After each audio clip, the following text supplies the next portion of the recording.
Bila datang yang benar, maka yang tidak benar akan hilang. Nah, kembali kepada sembahyang yang 5 waktu ini. Sembahyang 5 waktu ini banyak umat baginda Nabi Muhammad SAW yang kadang melaksanakan karena menganggap ini suatu yang biasa-biasa saja, padahal Rasulullah mengambilkannya dengan kehormatan, dengan kemuliaan. Jadi bila ada sembahyang saya mahina Nabi SAW, sidung uyuh-uyuh mengambilkan ke langit, kita kada menggawi rugi benar. Nah menggawi bang, nah ada ini pesan-pesan sedikit. Menggawi sembahyang kayak apa supaya kita khusyuk belajar. Nah, belajarnya ada yang panjang, ada yang ringkas. Kayak apa caranya supaya khusyuk sembahyang? Supaya khusyuk sembahyang itu terutama kita mengingati orang yang membawakan sembahyang. Ya Rasulullah SAW. Karena setiap kita menggerakkan badan kita, membaca ayat-ayat dan berbuat segala perbuatan ibadah apapun, itu Nabi Muhammad SAW yang membawakan ke muka bumi ini. Jadi jangan lupa dengan yang membawakan.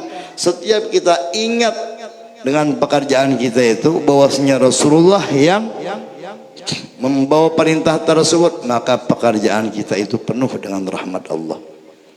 Kalau kita lupa dengan orang, Allahu Akbar, lupa kalau ini gawian Rasulullah, lupa, ingatnya kita keundangan, ingatnya mun ibu-ibu, apalagi kita cium sudah, nah hangit jadi iwak di dapur, bah, makinnya kada ingat lagi lawan Nabi, jauh ingat lawan Allah. Padahal tujuan kita sembahyang, inna sholati wa nusuki wa mahyaya wa mamati lillahi rabbil alamin. Ingat dengan Allah. Inna sholati, bahwasanya sembahyangku, wa nusuki, dan ibadah-ibadahku, wa mahyaya, hidupku, wa mamati, dan matiku, lillahi rabbil, semuanya bagi Allah Rabbul Alamin yang memelihara sekalian alam. Jadi sembahyang kita itu untuk Allah, bukan sembahyang kita itu supaya sugih. Ini sembahyang supaya rezeki lancar. Lah kadangnya kayak itu bang, sembahyang supaya rezeki lancar, kada. Salah niat. Sembahyang itu menjunjung tinggi perintah Allah, supaya kita kada berdosa. Sebabnya kewajiban bagi seluruh umat baginda Nabi Muhammad SAW. Yang namanya wajib ini kalau ditinggalkan haram. Jadi bila kita meninggalkan sesuatu yang wajib, yang diperintahkan Allah, diperintahkan Rasulullah SAW, maka pekerjaan kita itu haram terus-terusan. Contohnya kayak apa? Kita bagawi seharian di kantor, kemudian sembahyang zuhur ditinggal, sembahyang asar ditinggal, sebulan terima gaji yang kita terima itu gajinya haram.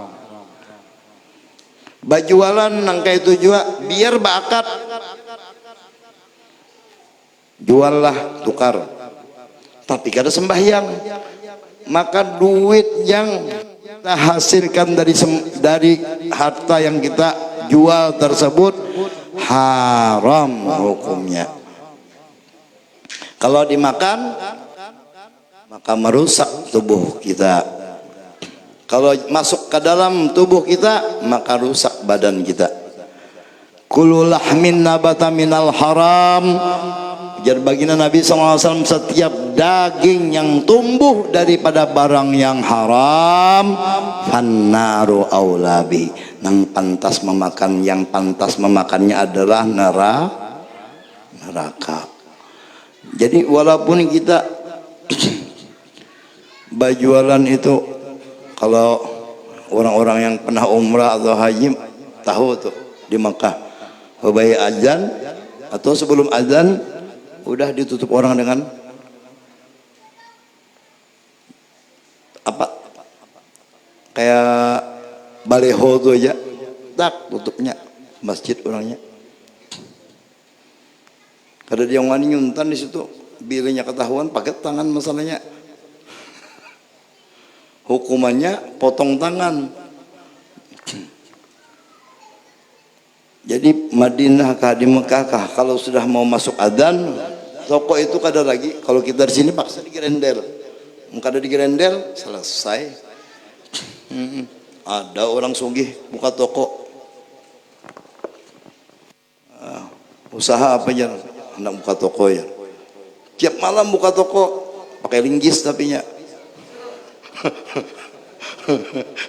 Buka toko, cakanya pakai kunci, berjual nih, ada toko orang dibongkar. Jadi sembahyang kita itu mestilah kita belajar. Ada sedikit nih berhubungan ada apa acara ini berhubungan dengan haul abah guru sekumpul. Ulun pernah mendengar sidin Pak Ucap, cuman menyindir aja ujar sidin tentang sembahyang ini. Kan ada ayat fawailul lil musallin alladzina hum an salatihim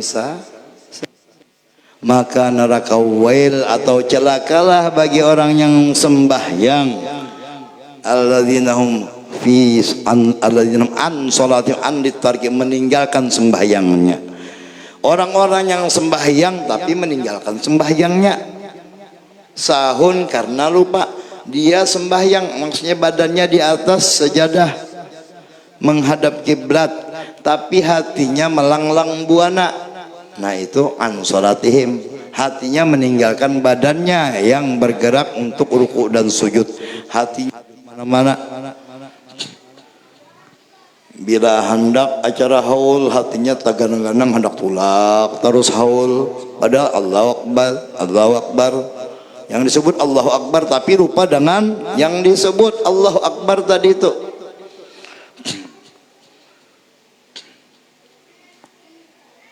Dan di sini lagi yang lebih dalam, kata beliau, ada orang yang berhubungan dengan kudrat iradatnya Allah Subhanahu wa taala.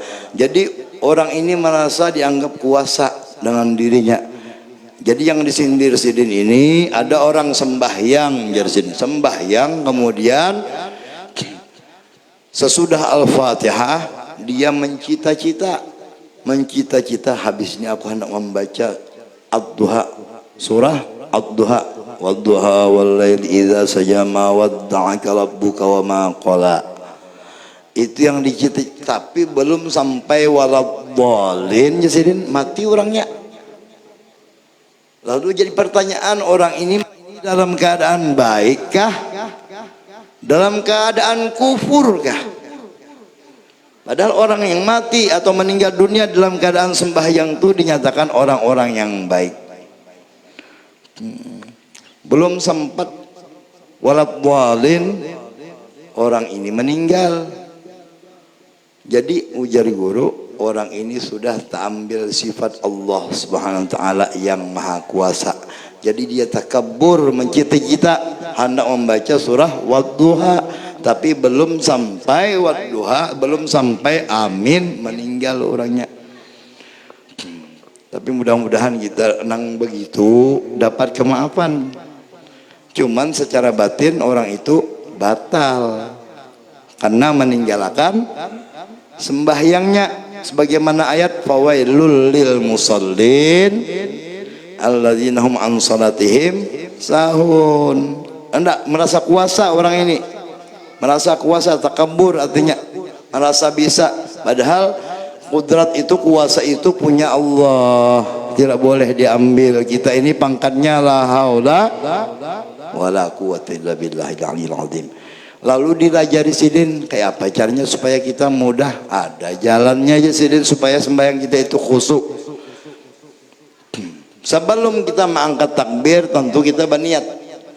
Apa niatnya? Misalnya sembahyang subuh nih kena usolli fardhu subhi ra'ataini, amunnya jadi makmuman lillahi ta'ala. Bedanya jadi imam, usolli fardhu subhi ra'ataini imaman lillah ta'ala. Sebelum berniat minta lawan Allah aja sidin.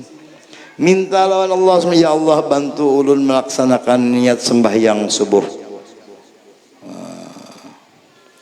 sesuai dengan ayat wasta'inu bis sabri wassalah.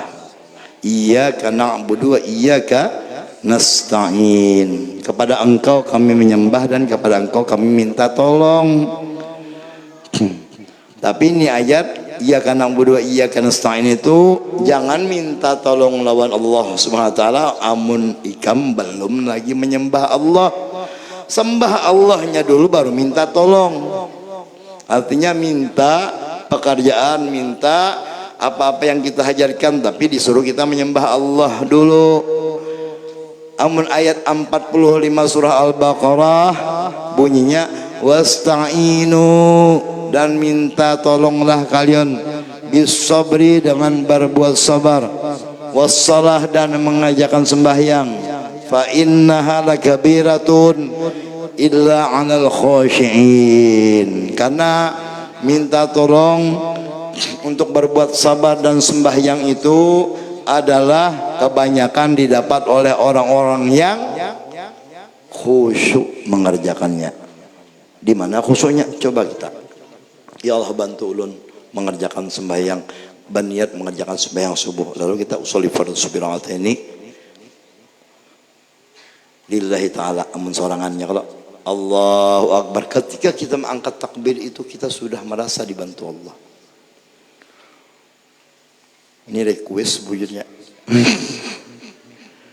Cuman kita bagi-bagi ilmu. Tuntung kita mengangkat takbir, apa yang kita baca? Doa iftitah. Allahu Akbar kabir walhamdulillahi katsiran subhanallahi bukratan wa asila. Cukup. Sempurnakan wajhat wajhi fatara samawati wal arhani wa muslima ma'ana minal musyrikin. Inna salati wa nusuki wa mahyaya lillahi rabbil alamin la syarika lahu bidzalika umirtu wa ana minal muslimin. Itu doa iftitah. Jadi sebelum membaca itu minta, ya Allah bantu ulun baca doa iftitah. Selesai, wa ana minal muslimin, ya Allah bantu ulun membaca Al-Fatihah. Bismillahirrahmanirrahim. Alhamdulillahirabbil alamin arrahmanir rahim maliki yaumiddin. Iyyaka na'budu wa iyyaka nasta'in. Ihdinas siratal mustaqim. Siratal ladzina an'amta 'alaihim ghairil maghdubi 'alaihim waladdallin. Amin. Pian menyangka artinya jangan dipikirkan artinya, pikirkan bantuan Allah aja. Jadi waktu kita membaca itu kita merasa dibantu Allah. Tuntung membaca Al-Fatihah, ya Allah bantu ulun membaca wal asri. Sepanjang panjang masih, tapi baik bacaan. Bismillahirrahmanirrahim. Wal asri innal insana lafi khusrin illa alladziina aamanu wa 'amilus shalihaati wa tawassaw bil haqqi wa tawassaw bis sabr. Bertahan pulang kita. Ya Allah bantu ulun mengerjakan ruku. Amun itu bahasa apa Prancis, bahasa Banjarnya good, help me good. Nah, itu help me, minta tolong ulun mengerjakan ruku, bantu ulun mengerjakan ruku. Lalu kita Allahu Akbar ruku. Ini disiarkan ini banyak yang menonton nih, mudah-mudahan bisa menggawi. Waktu ruku kita membaca Subhana rabbil azim, subhana rabbil azim, subhana rabbil azim. Tuntung membaca subhana rabbil azim, jangan langsung sami Allahu liman hamidah. Itu pekerjaan yang berat sebetulnya. Ingat si Allahnya pulang, ya Allah bantu ulun i'tidal. Sami Allahu liman hamidah. Jadi kita i'tidal. Kemudian ya Allah bantu ulun mengerjakan sujud. Allahu Akbar. Subhana rabbiyal a'la, subhana rabbiyal a'la, subhana rabbiyal. Ya Allah bantu ulun duduk di antara dua sujud. Allahu Akbar. Rabbi ighfirli warhamni wajibni warfa'ni warzuqni wahdini wa'afini. Ya Allah bantu ulun sujud lagi. Allahu Akbar. Subhana rabbiyal a'la 3 kali. Kemudian ya Allah bantu ulun mengerjakan rakaat yang kedua. Maka kada mau terselisih rakaat itu. Kan sudah berdiri. Ini rakaat pertama kah? Ada juga yang apalagi zuhur 3 kah 4 ini sudah hajar. Ada ingatan lagi sudah, bahwasanya tadi itu sudah mengerjakan tahiyat. Jadi sampai kita kan duduk tahiyat, ya Allah bantu ulun mengerjakan duduk tahiyat akhir. Ya Allah bantu ulun membaca tasyahud akhir. Sampai ya Allah bantu ulun salam. Kira-kira yang kita ingat apa? Adakah keluar kita di dalam sembahyang hati kita? Ini coba-coba digawi. Dan ini jarang guru gawian orang mubtadi, orang yang hanya belajar. Sembahyang orang mubtadi begini, kayak apa orang yang sudah ma'rifah lawan Allah Ta'ala, nang mubtadinya nang kayak itu dilatih terus. Sesuatu itu mun kada dilatih kada bisa. Orang main bola aja, apalagi main bulu tangkis, nyemes or kujur terus. Tahu kujur lah, kujur tahu, pajung rata, ada ciruk itu namanya nyemes. Amun kada latihan kada bisa nyemes menciruk. Menang main poli gitu aja, apalagi besot aja bininya poli baginya ay kada dapat terlihat di paha orang terus. Nah itu sembahyang pas jam 11 karena lagi kita sambung bahasa lah, karena tadi mengingatkan kita ini kepada Rasulullah. Ini insyaallah orang-orang beruntung berataan hadir maulid Nabi SAW, dan mudah-mudahan terlimpah pahalanya untuk abah mama kita. Kenapa ajar Imam Ali tadi itu tidak keluar ruhnya dari dunia ini kecuali membawa iman dan masuk ke dalam surga bi ghairi hisab, tanpa hisab. Hadiahkan pahalanya untuk abah mama kita. Kira-kira mama abah kita tuh di mana andaknya dapat keampunan kada? Mesti dapat. Di mana dapatnya? Kita di sini duduk membaca bismillah, membaca salawat. Supan Allah Ta'ala maja puitan kita. Kenapa? Anak janya memuji aku, memuji kekasihku. Masa aku sakiti kuitannya? Nah itu. Masa aku sakiti orang tuanya? Dan pahala itu yang kita sampaikan itu, kita kirim itu sampai di mana sampainya? Buktinya kada terbulik. Nah itu sampai kepada kedua orang tua kita. Walaupun kita ada khususan untuk tidak menyebut khususan untuk orang tua kita. Setiap kita beribadah, bila perbuatan kita baik sampai ke orang tua. Bila perbuatan kita buruk, maka itu pun sampai kepada kedua orang tua kita. Mudah-mudahan apa-apa ibadah yang baik-baik disampaikan Allah Subhanahu wa taala dengan mudah kepada kedua orang tua kita, terutama mudah-mudahan dapat keampunan mereka-mereka yang sudah meninggal, dan yang belum meninggal mudah-mudahan dimatikan dalam keadaan husnul khatimah indal maut bi ghairi hisab. Masyaallah la quwwata illa billahil aliyil azim. Ampun maaf, minta halal minta ridha bila ada salah khilaf dalam menyampaikan, dan kepada ayahanda kita semua para habaib, tidak ada tujuan untuk menggurui. Mudah-mudahan dengan berkat kehadiran pian berataan kami yang hadir di sini dikumpulkan Allah dengan datuk palian baginda Nabi Muhammad sallallahu alaihi wasallam dalam syurga tanpa hisab. Amin ya rabbal alamin. Hadza minni billahi taufik wal hidayah. Assalamualaikum warahmatullahi wabarakatuh.